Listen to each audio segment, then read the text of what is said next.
Thank you, Senator Hirono. In addition to a lot of the specific concerns about Kash Patel and how he would be as an FBI director, I feel compelled to remind us of the moment that we are in right now. In the first few weeks of the second Trump administration, the chaos that has been created.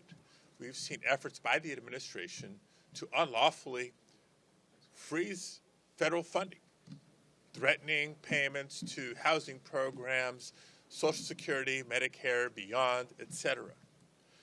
We have seen unprecedented access by the world's richest man, enabled by the richest president in history, to access the Treasury Department's databases, threatening not just payments, but putting at risk everybody in America's personal information. In times of chaos and crisis like this, the public deserves to see trusted leaders in the most important positions of our federal government. Trusted leaders who will stand up and say no to a president trying to blow through the very guardrails put in place by the Constitution. So it's in that context that makes the nomination and potential confirmation of Kash Patel even more alarming. Judgment, you've heard about that before. As we heard during the confirmation hearing, and yes, I asked about questions of his judgment in prior service. Willing to put the safety of military personnel at risk by giving false information during a hostage rescue operation.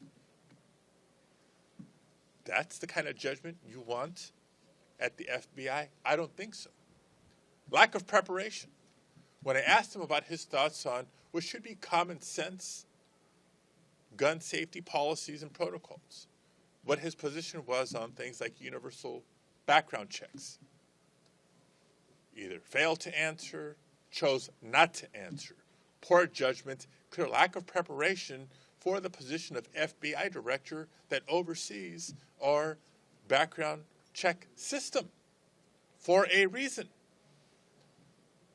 When asked about his thoughts on the regulation of who in the United States of America should be able to own a machine gun, of all things. I'm not talking pistols, I'm talking machine guns here. Again, refusal to answer, lack of knowledge, lack of recognition that the FBI director oversees that very policy.